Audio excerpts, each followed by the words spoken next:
नमस्कार दोस्तों, आपका हमारे YouTube चैनल पर स्वागत है। देखिए दोस्तों, इंडियन हिस्ट्री का, भारतीय इतिहास का एक प्रश्न नॉर्मल सा पूछा जाता है। मगध राजवंश पर शासन करने वाले राजवंश। मगध जो साम्राज्य है उस पर प्राचीन भारत में एक बहुत विशाल साम्राज्य रहा है, उस पर शासन करने वाले राजवंशों के बारे में एक क्रम वाइज क्वेश्चन पूछा जाता है। तो आज हम उस ट्रिक को सीखेंगे कि कैसे हम मगध पर शासन करने वाले राजवंशों को आसानी से याद कर सकते हैं।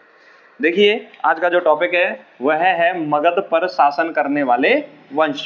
तो इसमें सबसे पहला जो वंश है वह है बृहद्रथ वंश, प्रद्योत वंश, हर्यक वंश, शिशुनाग वंश, नंद वंश, मौर्य वंश, शुंग वंश, कण्व वंश और सातवाहन वंश। देखो, इनको याद रखने की ट्रिक क्या है?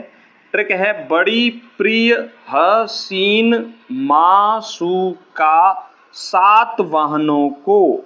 दोबारा सुनो, बड़ी प्रिय हसीन मासूका सातवाहनों को। दोबारा सुनिए, बड़ी प्रिय हसीन मासूका सातवाहनों को।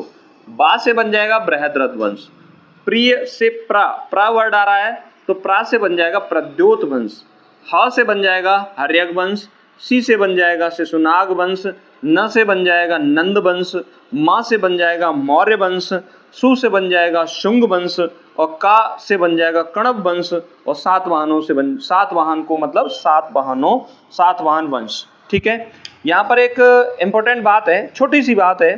देखिए, हर्यक वंश का एक राजा था बिंबिसार, ये प्रतापी राजा रहा है हर्यक वंश का। इसका राजवैद था जीवक। इसने अपने वैद जीवक को अवंती नरेश चंड प्रद्योत की पांडु बीमारी को ठीक करने के लिए भेजा। पांडु बीमारी कौन सी है? पीलिया वाली जो बीमारी है वह पांडु बीमारी है, उसको ठीक करने के लिए भेजा।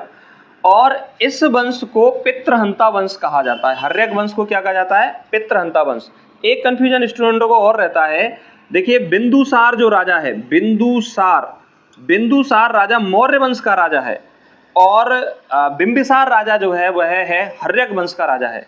तो मैं ये समझता हूँ कि आपको इस ट्रिक के माध्यम से आपको एक क्रम याद हो गया होगा, मगध पर शासन करने वाले राजवंश, और आसानी से आप इसको सॉल्व कर सकते हो। और इसको छोटे से समय में हमने एक प्रश्न को तैयार किया है। इसी तरह से हम आपके प्रश्नों को सॉल्व करवाते रहेंगे। और इसी के साथ अगर आपको वीडियो ये अच्छा लगा है तो इसे लाइक और सब्सक्राइब जरूर करें चैनल को। और इसी के साथ नमस्कार, धन्यवाद।